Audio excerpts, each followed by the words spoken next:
The year was 1885. The twins had reached 20. 2 minds, 2 hearts, 2 souls trapped within a single twisted body. They had never known the outside world. Their entire existence was confined to the shadows of their family estate, hidden from the town's prying eyes. People whispered about them in hushed tones. Freaks. Cursed. An abomination. And then came Lisa. Lisa Winters and her father, Henry, a well-traveled merchant, moved into the house across the street. She was young, radiant, and kind, an angel in human form. Unlike the others, Lisa did not flinch at the sight of the twins. She did not cross the street or avert her gaze. She smiled. She was the first to call them by their names, the first to treat them as human, the first to offer warmth to 2 souls left out in the cold. And from that moment, the nightmare began, because both of them loved her, and both of them wanted her. But how could that be? They shared one body. How could one woman belong to 2 men at the same time? Jealousy festered. Love twisted into something monstrous. Brotherhood crumbled into silent hatred. Lisa had no idea that the twins' love for her was no ordinary love. It was an obsession. One night, beneath the dim glow of a candle, the twins pored over an old medical journal. Their eyes fell upon an article about surgical separation. A terrible idea took root. A whisper of madness curling through the darkness. If we are 2, we can never have her. But if only one of us remains, she will be his alone. Surgery in those days was a grim and brutal thing. No anesthesia. No guarantee of survival. They knew the truth. They could not both live apart. But what if only one of them needed to survive? That night, the door to the cellar creaked open. A single figure descended into the dimly lit underground chamber, where rusted medical tools lay scattered across an old wooden table. The knife gleamed beneath the flickering lantern light. This was not separation. This was extraction. The other twin woke to the pain, a horror beyond words. He screamed. He begged. But there was no escape. And when it was over, one body lay lifeless, limp and cooling. The surviving twin stood over him, gasping for breath, his trembling hands soaked in his brother's blood. Now, I am alone. But then something changed. After crudely stitching the wound and bandaging his side, the lone twin stared at his reflection in a broken mirror. At first, he thought he had won, that he had finally become whole. But the body does not forgive such a sin. His skin darkened and cracked. His eyes sank into shadowed pits. His mouth stretched, his lips splitting like torn flesh. He had not become one. He had become a monster. The next morning, the remaining twin, dressed in a black suit, wrapped a scarf around his face, and knocked on Lisa's door. His voice was hoarse, barely above a whisper. I am a normal man now, Lisa, marry me. Lisa hesitated, but she saw the sorrow in his eyes. The loneliness. She did not know that the man standing before her was no longer the one she had befriended. He was something else. And so on a cold October evening, they stood at the altar. The hall was filled with guests, but something felt wrong. Lisa's hands trembled as she reached for the scarf around her groom's face. The fabric slipped away. And then, she screamed. The guests fled in terror. The groom stood motionless at the altar. Then his laughter began. A deep, inhuman sound, echoing through the grand hall. At last, I am alone. Lisa's heart could not bear it. She collapsed. By the time anyone reached her, she was already gone. The monster disappeared that night, swallowed by the depths of his cursed home. But legend says, every 80 years he rises again, searching for a new bride, a new victim. And they say, he is the one inside the haunted television. In the dimly lit living room, the children stared at the black screen.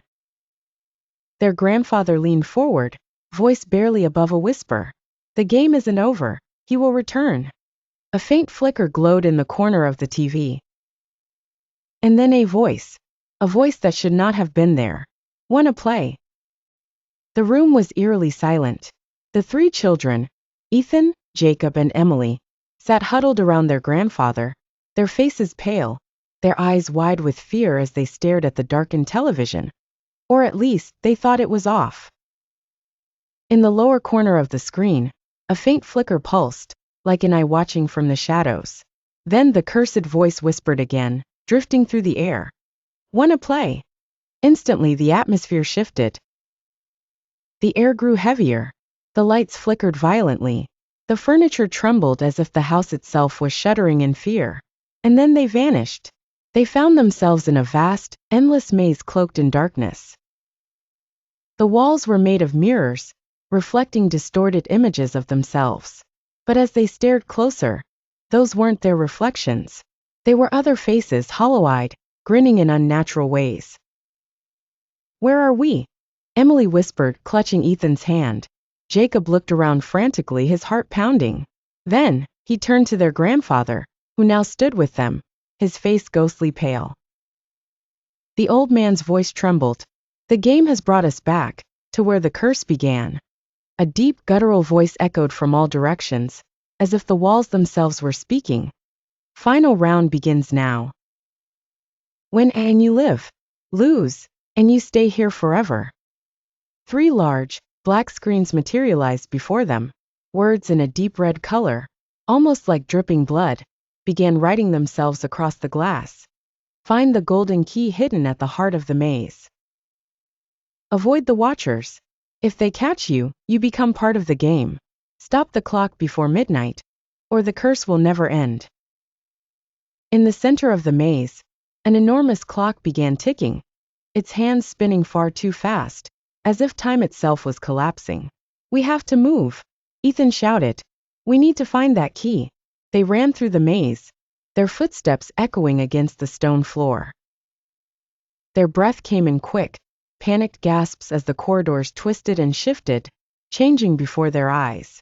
Then the first watcher appeared. A tall, faceless figure stood in the center of the path, dressed in a black suit, motionless. But as they stepped closer, it moved with unnatural speed, lunging toward them. Emily screamed as she tripped, but their grandfather grabbed her hand and yanked her back. "Don't look into their eyes," he warned. "If you do, you'll be trapped in the maze forever." They sprinted through the twisting corridors, the watchers pursuing them relentlessly. At last, after what felt like an eternity, they stumbled into a circular chamber at the heart of the maze. In the center sat an ancient chest, wrapped in rusted chains. "The key must be inside," Jacob gasped. But as they approached, the ground beneath them trembled, and the monster emerged. It was him, the twisted man, the creature that had once been human, the thing born from a brother's betrayal. His face, if it could still be called a face, was a nightmarish distortion, empty sockets where eyes once were, a mouth stretched far too wide, twisted into an eternal, grotesque grin. "Did you really think you could escape?" he rasped. The walls of the maze started closing in, the space around them shrinking as if the maze itself was alive and hungry. But their grandfather, who had remained silent for so long, suddenly stepped forward. "I was the one who sealed you away the first time," he said, his voice steady. "And I will end this game once and for all." From his pocket, he pulled out a small silver key. "The curse can only be broken with 2 keys, gold and silver." Jacob lunged toward the chest, inserting the golden key into the lock. Their grandfather raised the silver key high above his head, then plunged it into the ground. The maze exploded in a blinding burst of light. The children gasped awake. They were back in the living room. The television was off. Their grandfather stood there, breathing heavily, his eyes glistening with relief. They glanced around, their hearts still pounding. Everything seemed normal. Ethan swallowed hard and whispered, "Is it over?" Their grandfather nodded. "Yes, the game is over. The curse is broken." A breath of relief swept through them. The nightmare was finally behind them. They stood up, shaky but safe, ready to step out of the room. But then, the lights flickered off. A faint crimson glow shimmered, not from the TV this time, but from the mirror across the room. And then, that voice, that cursed, impossible voice.